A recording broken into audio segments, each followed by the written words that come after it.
Olá, boa noite, bom dia, boa tarde.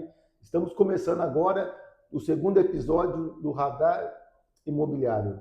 O meu nome é Nicola Paixão e o nosso grande objetivo hoje é falar de um tema sensível para quem quer comprar, vender ou investir no mercado imobiliário, que é o financiamento, o crédito imobiliário. E para isso eu trouxe aqui o meu professor, é o Douglas, sócio proprietário da Credit House, que eu sempre disse que o meu primeiro seria com ele. Douglas, valeu, obrigado. Obrigado por me receber. Agora, se apresente, fale um pouco da Credit House. Legal. Bom, pessoal, bom dia, boa tarde, boa noite, como a Nicola disse. Muito prazer, eu sou o Douglas, eu sou correspondente bancário. Meu escritório se chama Credit House. A gente fica sediado aqui na cidade de Taubaté, interior de São Paulo, porém a gente atende aí os clientes que têm interesse em fazer financiamento habitacional a nível nacional, né? Então a gente pode fazer esse financiamento nos bancos privados e também no Banco do Brasil, em todas as cidades. Então a gente está à disposição hoje para bater um papo, tirar as dúvidas mais corriqueiras ali, as dúvidas do dia a dia do pessoal, e espero que vai ser um bom bate-papo, vai ser legal. Eu converso muito com você, Douglas, sobre os clientes que vêm até mim e a dúvida é sempre o crédito, o financiamento. O que mais você tem de dificuldade para abordar esse cliente? Ele tem medo? O crédito... Ele ouve muita coisa por aí que o financiamento é difícil. Ele tem medo? Depende muito do perfil de cada cliente, na verdade, né? O crédito ele tem algumas regrinhas. Então, o legal é a gente fazer uma entrevista com o cliente quando a gente vai tratar essa primeira etapa. E o crédito, na verdade, tem que ser a primeira etapa. E aí a gente vai identificar quais são os medos, as dúvidas desse cliente, o histórico dele, o que pode pontuar positivamente, negativamente. Até um tema legal para a gente falar de crédito, porque hoje o cliente que ele vai comprar um imóvel e ele precisa de financiamento, ele não tem o total dos recursos, o fluxo que ele faz normalmente não é o fluxo ideal, que ele vai primeiro procurar uma imobiliária ou um corretor, aí ele visita uma série de imóveis, cria expectativa e quando ele vai buscar crédito, às vezes não é o que ele tem condição de comprar ou não cabe, enfim. Então, o que a gente recomenda como correspondente é o cliente que vai financiar ele fazer o fluxo inverso. Primeiro, ele fazer uma análise de crédito, ver o que ele pode comprar, o que cabe dentro do orçamento dele, quais são as verbas que ele vai ter que separar para a entrada no imóvel, para pagar a documentação, como é que fica essa prestação do crédito aprovado dele, e aí sim, dentro daquele número, daquele perfil, ele buscar o imóvel. Isso diminui bastante a frustração. Então, a nossa orientação nesse sentido de crédito, para evitar medo, para evitar dissabor, é o cliente primeiro fazer essa pré-análise para depois ele buscar o imóvel, não o inverso. O que acontece na prática, na verdade, é o inverso. É o inverso. Eu sempre, para quem está nos assistindo aqui, eu procuro sempre, a hora que eu vou atender esse primeiro cliente, eu faço algumas perguntas e algumas perguntas-chave são: você já fez a sua simulação? Eu pego as informações e o que eu consigo eu te passo, o que eu não consigo eu acabo fazendo, mas isso para nós que já estamos juntos aí há 4 ou 5 anos, sempre teve resultado. Sim. A gente vendeu praticamente o empreendimento inteiro lá do francês dessa forma. A gente sempre analisou o cliente antes e eu acho que isso foi um exemplo prático. Sim. Nós estamos agora no nosso último, que é o Natan. Estávamos falando agora sobre ele, fizemos todo o acompanhamento com ele durante a obra e hoje nós conseguimos a aprovação final. Correto. Justamente nisso, atendendo o perfil, conhecendo o perfil. Porque eu acho que hoje, no nosso mercado, esses erros, eu acho que eles frustram as pessoas. Eu Sim. acho que é aí que está o grande ponto. A pessoa entender aquilo que ela pode. Nem sempre é o que ela quer. Mas é importante ela fazer um financiamento, comprar um imóvel ou investir no imóvel, porque ela vai sair do aluguel. Sim. E o aluguel é uma coisa que ela nunca vai ter de volta. O financiamento são 360 meses, 420, mas acaba. Sim. Certo? Você também concorda com isso comigo? Concordo. Sem dúvida. É a nossa vida, Exatamente, né? É o nosso dia a dia. Tem muita gente que fica com medo quando vai fazer o financiamento. É legal que a gente vai pegando esses ganchos, né? Para pegar casos que a gente vê no dia a dia, casos práticos. Sim, mesmo. casos práticos. Então, o cliente, ele olha, vou financiar 100 mil reais. E aí, quando ele olha a conta final, ele sempre olha a somatória das prestações. Pô, 100 mil virou 300, virou 400, é muita coisa, não vou comprar, vou ficar no aluguel mesmo. Só que ele tem que pensar que é o seguinte, em 30, 35 anos, por mais que o valor que ele está tomando de crédito triplique ou quadruplique, a valorização do imóvel nesse mesmo período, ela tende a ser de 6 a 7 vezes o valor do imóvel. Então, você tem uma valorização do imóvel que acompanha o que você está pagando de juros. E, eventualmente, se você financiou e você precisar sair do financiamento no meio do caminho, você pode fazer a venda do imóvel, você vai ter obtido essa valorização durante esse período de tempo, você faz a venda através do interveniente quitante, se o novo comprador precisar financiar também não é nenhum problema, e você recebe a diferença do troco. E você pode partir para um outro imóvel, ou talvez substituir por aluguel, se for o caso, mas é vantajoso porque você, a partir do momento que você compra um imóvel, a valorização ela não fica para o banco, ela fica para você. Sim. Você tem os juros para pagar, mas faz total sentido, concordo plenamente contigo que o financiamento é a melhor alternativa, a melhor opção. Resumindo, esperar não é um bom negócio. Nunca. O melhor dia para se comprar imóvel foi ontem. Foi ontem. Né? Hoje, o corretor sempre trabalha. Foi ontem, hoje já não é mais. Exatamente. E partindo dessa premissa, como que está hoje o nosso mercado? Na questão de juros, de facilidades, quais bancos que estão aceitando, como que está esse mercado? Você é especialista em banco privado. Correto. Então, eu gostaria que você desse esse cenário para nós. Porque, assim, na outra vez que nós falamos, é bom falar de banco privado, porque, pessoal, quando se pensa no financiamento, todo mundo pensa em caixa. E financiamento não é só caixa. O Douglas já me provou algumas vezes, na última linha, que de bancos privados, às vezes, é mais barato. Exatamente. Então vamos lá no panorama geral e até fazendo esse paralelo, esse comparativo entre caixa e os privados, né? Bom, panorama geral, o que a gente enxerga aí para esse ano 2026? Apesar da Selic ainda alta, depois que teve a modificação lá do limite do SFH, era 1,5 milhão e passou para 2,250 no final do ano passado, entre outubro e novembro, e mudaram-se também algumas regras dos valores que os bancos podem emprestar, os bancos tiveram mais apetite para crédito. Então, pensando em torneira de crédito, ela está mais aberta esse ano. A gente vê que o número de propostas, o percentual de conversão em aprovação, ele está melhor do que o ano passado. Está mais fácil conseguir crédito. Está mais fácil conseguir crédito. O ano passado estava mais restrito. Só os clientes de primeira linha, por assim dizer, né, com um histórico impecável que estavam conseguindo. E agora os bancos eles estão, em linhas gerais, né, aprovando crédito para os clientes que têm um histórico não tão perfeito, por assim dizer. Agora, o comparativo entre bancos privados e caixa, o que é legal o pessoal entender, né? É o que você falou. Normalmente, quando se fala em financiamento, a turma pensa em Caixa Econômica Federal. Nada contra a Caixa. Nada contra, pelo contrário. É só para a gente poder entender o mercado. Exato. Onde você se encaixa melhor. Onde o banco vai ser mais vantajoso em relação ao outro. Então, aquela palavrinha-chave de hoje, para quem quer crédito, que eu aprendi com você. Relacionamento, isso aí. A Caixa ela é o principal player do mercado, então a maioria dos financiamentos saem pela Caixa hoje, porque a Caixa ela tem também um viés social, ela tem a série de programas do governo com incentivos e subsídios, então ela é uma excelente opção, só que para o cliente certo e para o perfil certo. Então hoje, né, o que eu costumo falar, os imóveis que se enquadram dentro do programa Minha Casa Minha Vida. Os clientes também, né? Porque não basta o imóvel se enquadrar. O perfil do cliente, a renda, também tem que se enquadrar, tem que ter esse casamento. Isso é só um gancho. Isso também é muito válido. Às vezes, a pessoa quer comprar um imóvel que se enquadra no Minha Casa Minha Vida, de 400 mil reais. Mas ela ganha 20, ela não consegue. Exatamente. Ou vice-versa. Às vezes o imóvel se enquadra e o perfil do cliente não, ou às vezes o cliente se enquadra e o imóvel não. É importante as duas pontas, renda e imóvel, se enquadrarem dentro desse programa. Exatamente. Então, quando a gente fala dessas linhas subsidiadas, desses programas, né, tanto Minha Casa Minha Vida em todas as faixas de 1 a 4 e também o programa Pró-Cotista, e aí a gente tem alguns cenários que o Banco do Brasil também opera nessas linhas, né? Então, com a mesma regra da Caixa, tem muita gente que não sabe disso, mas o Banco do Brasil, ele também opera em algumas situações exatamente da mesma forma. Então, a gente pode trabalhar o cliente nessas instituições.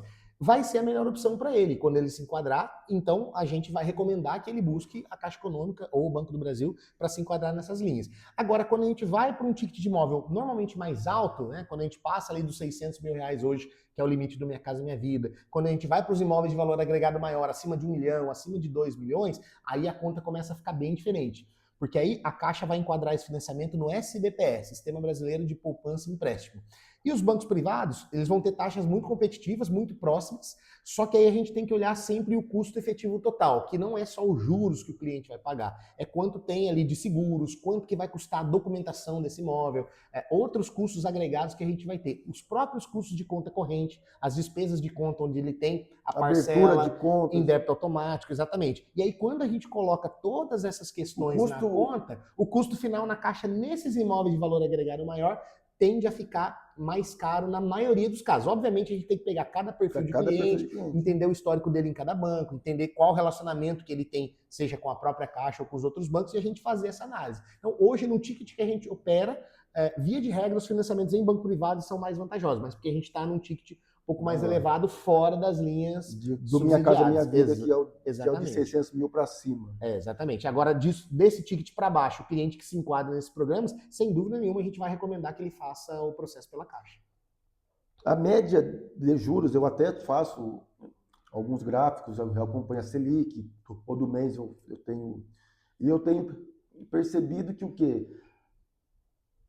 Eu gosto de usar uma frase que às vezes é até chula, mas se sai no Jornal Nacional hoje, ou no Fantástico de domingo, que comprar imóvel é um bom negócio, todo mundo para de fazer conta e vai comprar imóvel. Porque o pessoal está muito preso à Selic, que é o 15%, é o 16%, que vai explodir. E nesse acompanhamento que a gente faz, a gente percebe que os juros do financiamento, ele é muito menor que a Selic. Então, gostaria que você desse essa explicação para o pessoal poder entender que a Selic não é o juros do financiamento imobiliário. Exatamente. Ela acompanha, mas não necessariamente vai ser uma ligação direta e o mesmo valor. Hoje, por exemplo, a gente está com uma Selic de 14,5% com uma taxa média de financiamento dos bancos privados em 12%.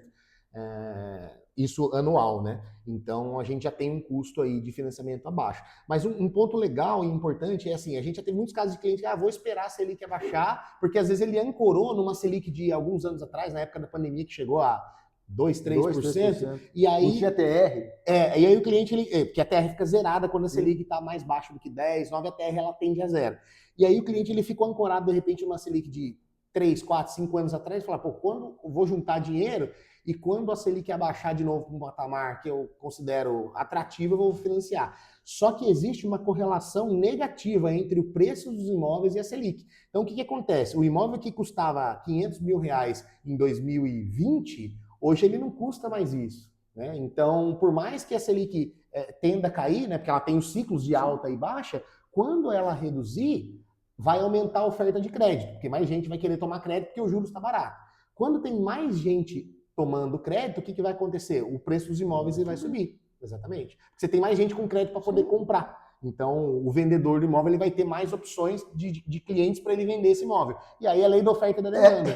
É a lei da oferta e da demanda. E da procura. Exatamente. Então, a questão da Selic, de fato, hoje a gente está num patamar um pouco mais elevado, o custo do financiamento em geral em todos os bancos está um pouco maior, só que não faz sentido o cliente esperar, porque quando ele esperar, ele vai ter que talvez aportar mais entrada, ou ele vai ter um imóvel que vai custar mais caro, vai ter mais concorrência e tudo mais na compra desse imóvel. O que é a nossa recomendação? Isso é importante, a sua recomendação, que você é o especialista. O que a gente costuma dizer? Aquela história de o melhor dia para comprar imóvel foi ontem, já passou. É porque você já perdeu a valorização de um dia. E hoje, já é 7 horas da noite. Ainda dá tempo. É isso aí. Então, o que acontece? O cliente, ele pode comprar o imóvel com uma Selic mais alta, não tem problema, ele faz o financiamento, ele vai entrar, de fato, numa pressão um pouco maior do que o histórico de mercado, né? Se a gente estiver falando, por exemplo, no cenário atual. Só que nada impede ele de repactuar essa taxa de juros ao longo do contrato. É a portabilidade? Também é uma alternativa. Na verdade, existem duas alternativas, né? O cliente ele faz o financiamento hoje de uma Selic mais alta. Vamos pensar que daqui 1 ano e meio a 2 anos, a taxa de juros hoje, que está em média aí nos bancos privados de 12%, caiu para 10%. Isso vai gerar uma diferença razoável no valor da prestação, na conta final, nos encargos e na conta final.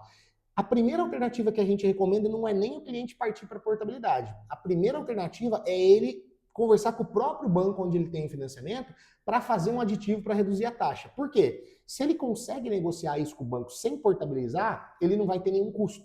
Então a taxa dele hoje é 12%, daqui 2 anos abaixou, ele renegocia com o banco para 10%, o banco faz uma repactuação no contrato, né? E ele segue com um custo menor.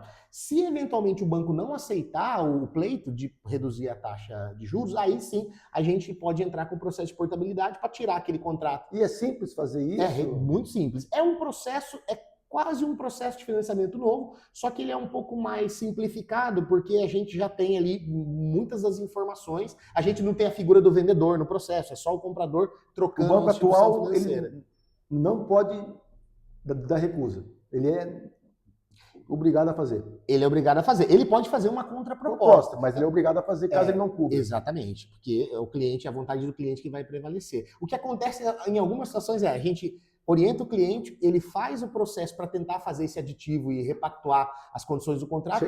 O banco fala, não vou repactuar não, segue, você contratou comigo a 12, segue a 12 até o final. Não, então tá bom, então eu vou para portabilidade. Aí a gente faz o processo de portabilidade numa outra instituição, quando chega a notificação para o banco do cliente, fala, ó, você está perdendo o contrato, porque lá... Aí, agora eu cubro. Aí vem a contraproposta, não, então agora eu cubro. Isso acontece bastante.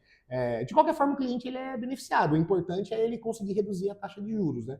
Quando a gente vai efetivamente para a portabilidade, ele não tem o custo do ITBI, porque o imóvel já está em nome dele, já está registrado, matriculado, bonitinho, mas ele tem o custo do banco de fazer uma nova vistoria, de emitir uma nova escritura para trocar lá a alienação no cartório. Então ele vai ter alguns custos ali para poder fazer a portabilidade. Mas ele tira esse custo em questão de meses ali, normalmente, né? Porque a parcela vai ser reduzida em função de um juros menor. Mas o primeiro caminho que a gente recomenda é tentar aditar o contrato, para ele renegociar com o próprio banco a diminuição dos juros. Então, o cliente, ele olha hoje a Selic de 14,5%, uma taxa média de 12% de financiamento, e ele faz a conta e fala, pô, tá muito caro, eu vou esperar.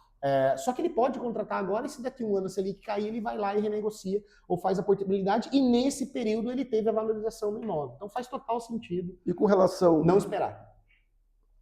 A Selic, a gente que acompanha, vamos ser sinceros, né? Não vai cair tão rápido. A expectativa para esse ano é que já tivesse era positiva, maiores, né? Era bem positivo para esse ano, que a partir do segundo semestre a gente chegasse em 12, 11 de Selic, mas agora... a guerra, é o petróleo, é a eleição. Esse ano tem eleição. Cada dia, exatamente. A gente que acompanha, cada dia é algo para não baixar a Selic. Então, assim... tem o cenário doméstico, né, o cenário interno, nacional, e tem o cenário internacional. Então, tudo isso vai impactar. As previsões, elas existem, mas a gente não pode confiar cegamente nisso. Então, o cliente que não comprou imóvel está perdendo oportunidade, sem dúvida. Porque a valorização do imóvel, independente da Selic, ela está acontecendo. A gente tem um caso bem prático. E, de novo, são as casas lá do francês. A primeira casa que eu fiz com o Douglas... ela custou 420 mil. A mesma casa, 4 anos depois, nós estamos fazendo agora esse financiamento, 750. Olha o ganho. Sim. Quase que dobrou. Quase que dobrou. Exatamente. O cara que comprou lá atrás está dando risada sozinho. Eu já tenho 2, 3 clientes lá que já querem vender para ir para um novo projeto. É isso aí. É o upgrade. Então, nesses 10 minutos aqui de conversa... algumas coisas. Primeiro, para quem quer o crédito, o relacionamento. Segundo, o financiamento não é um bicho de 7 cabeças. Ele está facilitado. Hoje os bancos têm crédito disponível. E a taxa de juros não vai alterar muito. Então, a hora é agora. Sem dúvida. A hora é agora. Uma pergunta bem objetiva. Qual a diferença entre saque e price? Perfeito. Todo mundo pergunta. Qual a diferença entre saque e price? Qual que é melhor? Me explica, qual que é melhor? Em qual cenário que é melhor uma? Qual cenário que é melhor a outra, Douglas? Perfeito. Eu vou guardar esse corte, tá? Para contextualizar e para o pessoal entender. Tabela saque é aquela parcela regressiva. Então ela vai começar um pouquinho maior, a prestação, e ela vai caindo ao longo do tempo. Saque significa sistema de amortização constante. Então, dentro do valor da prestação, a amortização ela é a mesma do começo ao fim. E os juros ele vai reduzindo conforme o saldo devedor vai reduzindo.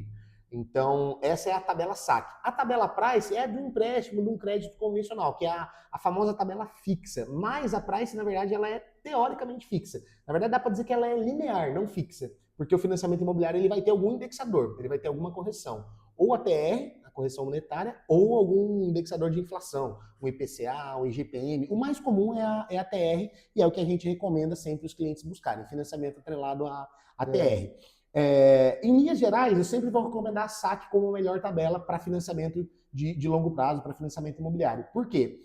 Como a gente tem uma amortização constante e a cota de amortização na SAC ela vai começar maior do que a Price, toda vez que eu pago uma prestação na SAC, eu deduzo um pouco mais da minha dívida em relação à Price. Isso vai fazer com que o meu saldo devedor ele caia um pouco mais rápido. E você paga mais juros antes. Você paga mais amortização antes. E aí os juros ele reduz mais rápido.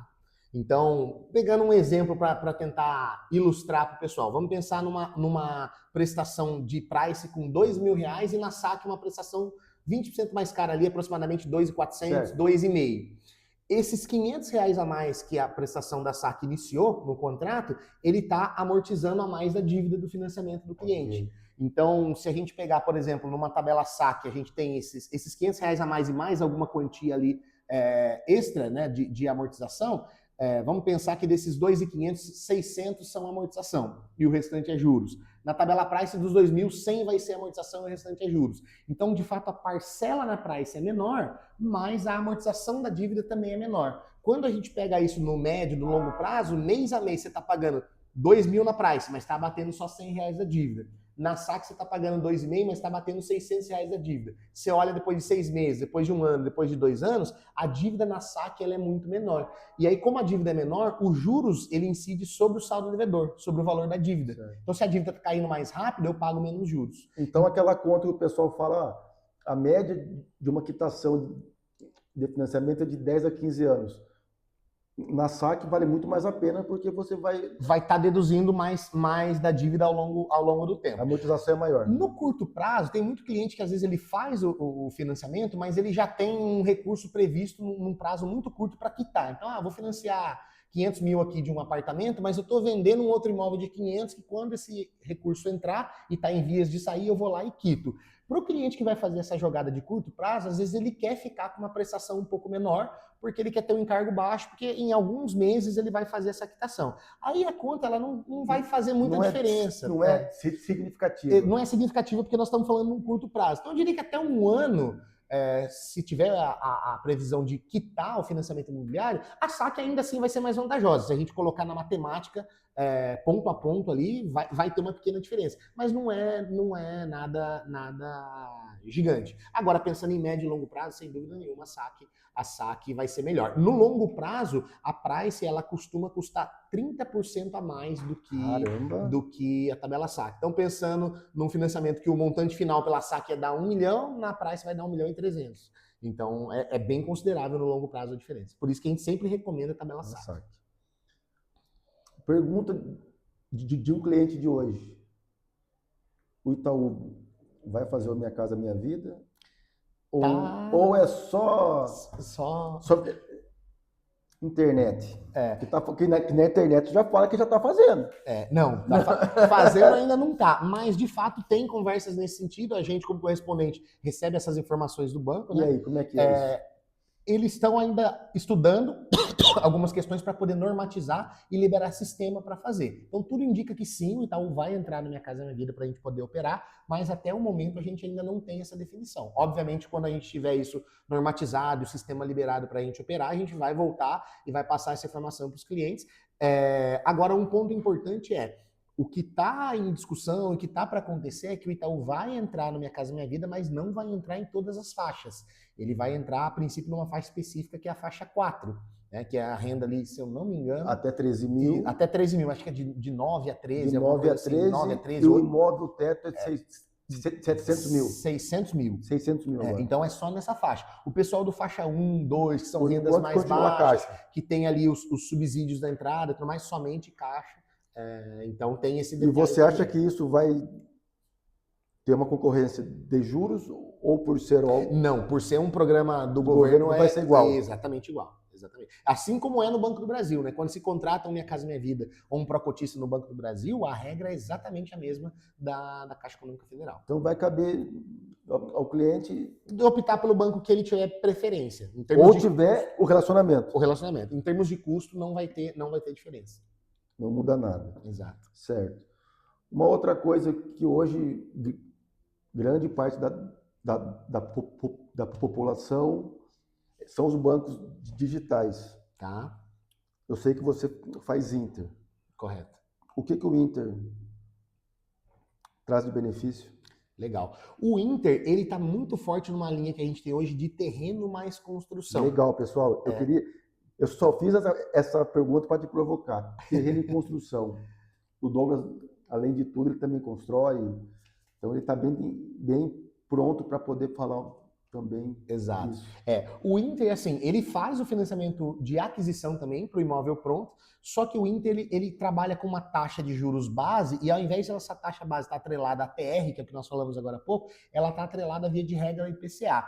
De vez em quando a gente consegue uma exceção ou outra para um cliente, mas é muito caso a caso. O que o banco tem de prateleira para financiamento de aquisição é uma taxa de juros base, normalmente 10% ao ano, ou próximo de 10% ao ano, mais o IPCA. E aí é o problema, porque quando a gente faz a composição desses 10% ao ano base mais o IPCA, a gente vai chegar ali em 14%, 15% ao ano, que fica bem mais salgado do que um financiamento nos bancos de varejo convencionais. Bradesco, Itaú, Santander, a própria Caixa no SBPE, Banco do Brasil, que vai ter uma média ali próxima de 12%.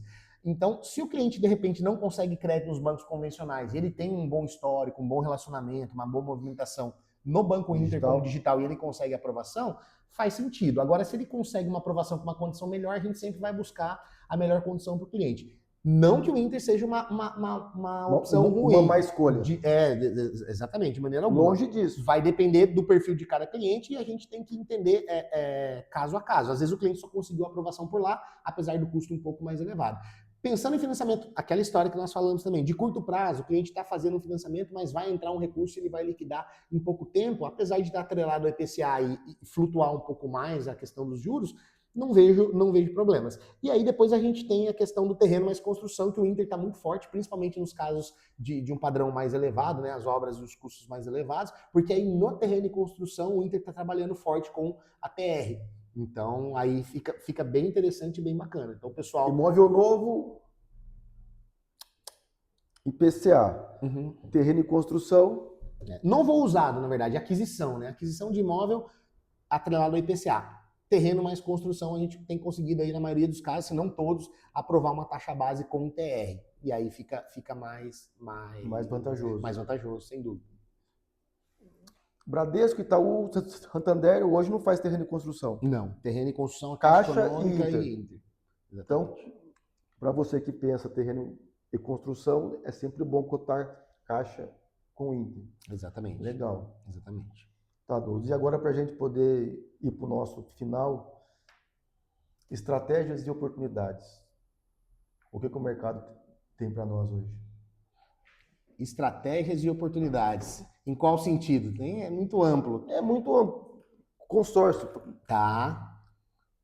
Home equity. Legal. Isso faz sentido? Perfeito. Para curto, médio e longo prazo? Bacana. Vamos falar um pouquinho então do home equity e consórcio. São produtos correlatos, digamos assim. São estratégias também para comprar imóvel. O home equity, ele vai ter um custo, uma taxa de juros mais elevada do que o crédito imobiliário puro. Isso é fato, né? Então, normalmente, aí, em torno de pelo menos uns 50% a mais de custo de juros. E ainda tem a situação que o home equity ele vai ter o IOF, que o financiamento imobiliário, por lei, ele é isento de IOF. Então, você tem um imposto a mais. O que é o home equity para o pessoal entender, para quem não sabe? O home equity ele é uma modalidade de empréstimo com garantia de imóvel. Então, imagina que eu, Douglas, tenho um imóvel quitado em meu nome e eu quero levantar um recurso com esse imóvel. Então, eu oferto ele em garantia e tomo um empréstimo. Que a legislação prevê que eu posso levantar até 60% do valor do meu imóvel. Então, trabalhando em números redondos, se eu tenho um imóvel de 1 milhão, eu posso pleitear um crédito de até 600 mil em cima desse imóvel, desde que eu tenha condições e renda para aquele crédito. É feito aquele mesmo estudo para o financiamento, de renda, perfil, a mesma coisa. Exatamente. Agora, o custo ele vai ser um pouco mais elevado, a gente tem o IOF, o processo ele vai ter uma duração muito parecida com o crédito imobiliário, porque depois da aprovação de crédito, o banco ele vai fazer uma vistoria no imóvel, vai emitir um contrato, esse contrato tem que ser levado a registro em cartório para gravar a alienação do imóvel, daquele crédito, para voltar o contrato registrado para o banco e o banco poder liberar o recurso. Então, em termos de liberação de recursos também, o prazo ele é relativamente parecido, só que com um custo maior. Então, se for uma estratégia para comprar um imóvel que cabe o financiamento imobiliário, o home equity acaba não fazendo sentido. Agora, qual é a estratégia que faz sentido o home equity? Às vezes, acontece em alguns clientes nossos que eles querem comprar, por exemplo, um imóvel com características rurais. Sítio, fazenda, chácara. Esse tipo de imóvel não dá financiamento imobiliário. O financiamento imobiliário exige que o imóvel seja urbanizado e tenha ali algumas regras de documentação que tem que ser cumpridas. Então, às vezes, o cliente ele quer comprar um sítiozinho numa zona rural e aí ele não consegue, ele não tem o recurso à vista e ele não consegue fazer o financiamento. Aí faz sentido ele fazer o home equity em cima de um imóvel urbano que ele tenha, quitado eventualmente, levanta o recurso para poder fazer a compra desse imóvel rural. É uma estratégia que a gente acaba vendo alguns clientes utilizarem. Reforma também. Então, hoje, linha para reforma é uma linha mais complicada. Não existe uma linha específica, na verdade, para reforma dentro dos bancos privados. Então, o que a gente recomenda para o cliente ter um dinheiro com um custo mais reduzido, né? Um dinheiro mais barato? Ele faz o home equity no próprio imóvel, faz a alienação e levanta esse recurso para fazer reforma. A gente está usando exemplos aqui para comprar um imóvel, para reforma, mas assim, no geral, o recurso do home equity ele é um recurso de uso livre. Então o cliente ele usa para o que ele quer. Exato, quero fazer uma viagem para o exterior. Pode fazer o home equity. Quero pagar uma faculdade do meu filho. Eu quero quitar, isso acontece bastante também, quitar outras dívidas com custo maior. Pô, tô com uma dívida no cartão de crédito, tenho um empréstimo mais salgado, com taxas elevadas, eu faço um home equity, dou meu imóvel em garantia para o banco, porque aí com a garantia do imóvel o banco reduz a taxa, pego esse recurso e liquido dívidas com custos maiores. Então tem várias estratégias, né? Eu já tive alguns construtores que já me perguntaram sobre isso para alavancagem. O que você acha sobre isso? Eu gosto. Pensando em terreno de construção, eu uso de alavancagem. Mas a alavancagem você tem que usar com estratégia e inteligência também, né? Você tem que fazer conta para ver se o número fecha. Então, pensando... E outra, tem que ver se vende rápido. Exatamente. Pensando em terreno de construção, né? Tem estratégias de alavancagem. Eu vou falar um pouquinho de terreno de construção, que é o que eu estou acostumado a fazer, então faz sentido eu conseguir fazer uma explicação que fique de fácil entendimento. Então, se você toma lá um recurso no banco, financiamento, para pagar uma parte do terreno e construir, e depois desse imóvel pronto, você tem um ganho lá de 30%, 40%, 50%, você faz a venda, e aí tem muita gente que fala, mas eu posso vender o imóvel ele tendo saldo devedor, estando financiado? Pode ser feita a venda sem problema nenhum.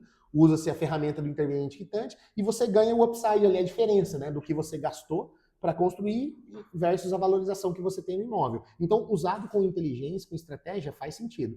Qualquer crédito que você tome em banco, não só falando do mercado imobiliário, no geral, às vezes o cliente tem algum negócio os juros do banco tá caro, mas se você toma um empréstimo bancário a 2 e aplica no seu negócio que rende 5, você ganhou a diferença. Então, você tendo a gente chama isso de spread, né? Esse delta, essa diferença. Você tendo um spread positivo, eu acho que a alavancagem é super saudável. Mas tem que ser feito com consciência. Né? Porque tem gente que sai tomando crédito, se endivida e ao invés de usar o recurso para poder gerar uma receita superior à taxa de juros da dívida... Acaba gerando uma despesa. Gera uma despesa, aí complica. Aí cai numa bola de neve. Exatamente. Mas eu gosto bastante da ideia de alavancagem, pensando em terreno e construção. E você tinha me falado de consórcio também. Consórcio tem algumas polêmicas, na verdade, né? Sempre a polêmica.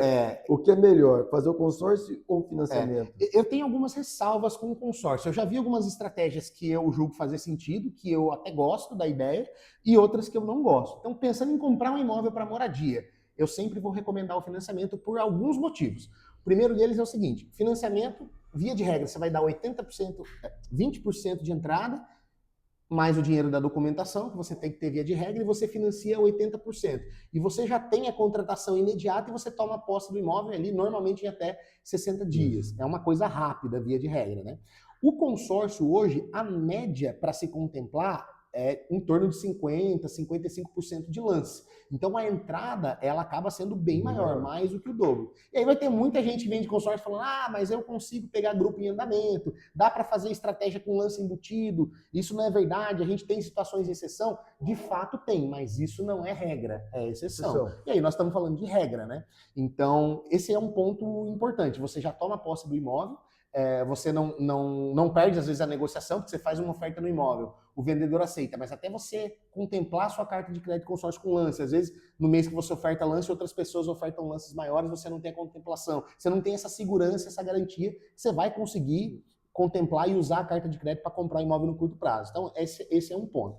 Aí depois tem aquele ponto que é o clássico do vendedor de consórcio. Consórcio é melhor do que financiamento porque não tem juros, mas a gente tem as taxas. A gente tem que explicar isso com mais detalhes. Né? Se a gente só falar consórcio é melhor porque não tem juros, fica muito raso. Então, o que acontece? O consórcio ele vai ter a taxa de administração. Também não é igual em todas as administradoras. A média hoje vai ficar entre 15% a 20% a taxa de administração. Existem cartas com taxa de administração de 10%, às vezes até menos, são melhores e fazem sentido, pensando em consórcio. Mas a média também vai variar de 15% a 20% de taxa administrativa. Então vamos pensar num consórcio de 1 milhão versus um financiamento de 1 milhão. Se eu tomo um consórcio hoje de 1 milhão, uma taxa de 20% ao ano, se eu quiser quitar amanhã, eu devo 1 milhão e 200 e não tem desconto. Então, no curto prazo, o consórcio não é uma boa, porque o financiamento você toma 1 milhão hoje. No longo prazo, com juros, ele vai custar mais caro. Só que se eu tenho previsão de entrada de recursos daqui 6 meses, 1 ano, e eu vou liquidar isso no curto prazo, quando eu trago o meu financiamento a valor presente, eu quito pelo saldo atual. E aí eu elimino todos os juros futuros. No consórcio eu não tenho essa possibilidade. Então, no curto prazo, o consórcio ele não vai ser mais vantajoso nunca do que o financiamento. Porque você vai ter esses custos embutidos, da taxa de administração, alguns têm seguro, algumas taxas adicionais. Então, você tem essas variáveis. No longo prazo, a gente tem que sempre fazer conta, porque também em muitos casos o consórcio não vai ser mais vantajoso. Porque você pega no longo prazo, o consórcio ele tem uma correção inflacionária. Então você pega um cliente que foi contemplado logo no começo do grupo dele, ele já usou a carta, só que todos os outros membros do grupo têm que ter a correção de inflação sobre o poder de compra da carta dele, para conforme as contemplações forem acontecendo, acompanhar o preço de mercado daquele imóvel. E aí você tem uma correção, então a parcela do consórcio ela é progressiva ao longo dos anos, ela vai aumentando, enquanto que a do financiamento ela vai diminuindo. Que é o que nós falamos agora da tabela saque. Da tabela saque. Então, o consórcio ele vai ter um ponto que ele vai ser mais vantajoso, talvez ali, a gente tem que comparar. Como tudo na vida. Tudo tem prós e tudo tem contra. Exato. A gente vai ter que comparar um ponto que não vai estar no curto prazo e não vai estar no longo, talvez no médio prazo ali. Se o cliente comprar um consórcio com uma previsão de que está em 10 anos, aí tem que fazer a matemática comparada com o financiamento para ver se vai ser mais vantajoso ou não. Mas em linhas gerais, no curto prazo e no longo, o consórcio vai custar mais caro. Douglas, então você está demonizando o consórcio, não é um produto que eu deva comprar e tudo mais. Eu prefiro financiamento e estou explicando os motivos por quê, né? Mas existem algumas estratégias que fazem sentido. Então, eu já vi uma estratégia que eu gostei bastante, de um influenciador digital do mercado imobiliário, que eu gosto de acompanhar o pessoal. O que ele faz? Ele já tem um patrimônio consolidado, então ele não está usando o consórcio para comprar um imóvel para moradia, para ficar com aquela parcela lá 15, 20, 30 anos. O que ele faz? Ele usa uma estratégia que é uma alavancagem com consórcio. Ele contempla várias cartas de valores menores, ele compra imóveis menores, apartamentos para locação. Então ele tem um potencial financeiro legal, ele faz os lances, as ofertas de lance, faz as contemplações do consórcio, e ele pega essas cartas, adquire imóveis para locação. Por quê? A longo prazo, a parcela dele do consórcio vai ter uma progressão por conta das correções inflacionárias. Só que ele consegue repassar essa correção no aluguel do inquilino. Então ele constrói um patrimônio de longo prazo, colocando um percentual menor do imóvel e uma parte ele coloca para o inquilino pagar. É uma estratégia de construção de patrimônio de longo prazo, que eu acho que aí faz sentido para o consórcio. E esse é um tema que eu quero te trazer aqui nas próximas semanas, que é a alavancagem. Sim. Eu tenho até um amigo que é o Eduardo, que trabalha com consórcio. Eu vou trazer ele aqui para poder explicar essa questão de alavancagem. Sim. Que para investidor é excelente. Exato. Para construção também, muita gente usa o consórcio para construção, para poder fazer a venda, faz o interveniente quitante. Então, tem algumas estratégias que elas fazem total sentido. Mas comprar um imóvel para moradia hoje, eu vou comprar o meu primeiro imóvel, é o único imóvel, eu vou mover os esforços para poder fazer essa aquisição, eu tenho uma entrada ali, um dinheiro contado e tal. Eu acho que não faz sentido. Porque aí, para carregar esse saldo no longo prazo, com as correções fica mais caro. Então agora eu quero que você fale, para a gente poder dar o nosso fechamento. Qual o conselho que você dá para quem está nos assistindo, para quem vai nos assistir, que está pensando em comprar um imóvel e ainda está na dúvida. Qual o seu conselho? Não tenha dúvida, compre. Para ontem. Quanto antes você comprar, você vai poder usufruir do imóvel, da valorização. Tem muita gente que pode comprar imóvel também para fazer locação. Se você está numa cidade, de repente, que é uma cidade turística, que tem temporada de verão, temporada de inverno, você pode comprar um imóvel para fazer locação short stay, que é para Airbnb. Muita gente faz isso para poder fazer a locação pagar a prestação do imóvel. Então, assim, você tem muita estratégia que você pode usar com imóveis. Imóveis nunca vai ser um mau investimento. Pelo contrário, né? Tem que acreditar, quem compra terra não erra. Quem compra terra não erra. Tem que comprar Tijolo não pega gripe, né? Exatamente. Então, e o que é legal, até falando de tijolo não pega gripe, enquanto o cliente está pagando o financiamento, por lei, dentro do custo, do cálculo do financiamento, existem os seguros obrigatórios.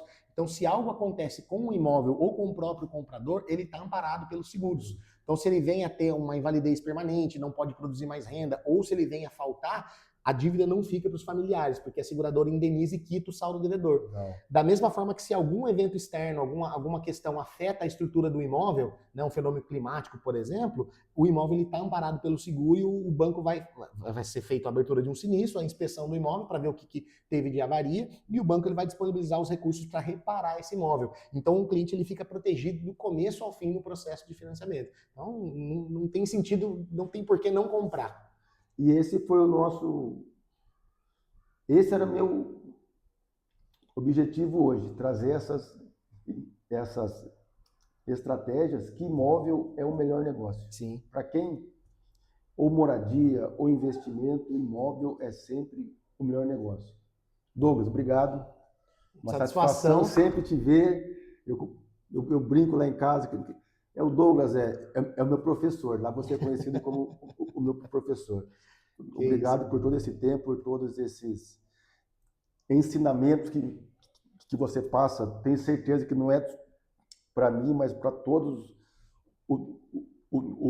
os corretores. Também queria te parabenizar pela equipe que você tem, com todos que eu falei lá na sua ausência até hoje. É o mesmo atendimento, o mesmo conhecimento e a mesma entrega. Então, parabéns para o pessoal lá. Bruno, o Ricardinho, tem a moça que eu sempre esqueço o nome dela, a Tayane, que é um nome difícil, me desculpe, mas é um pessoal nota 10. E para você que está nos assistindo, muito obrigado. E semana que vem tem um novo especialista aqui para poder te dar cada vez mais segurança no seu negócio. Um abraço, Douglas. Obrigado mais uma vez. Obrigado. Um abraço. Valeu.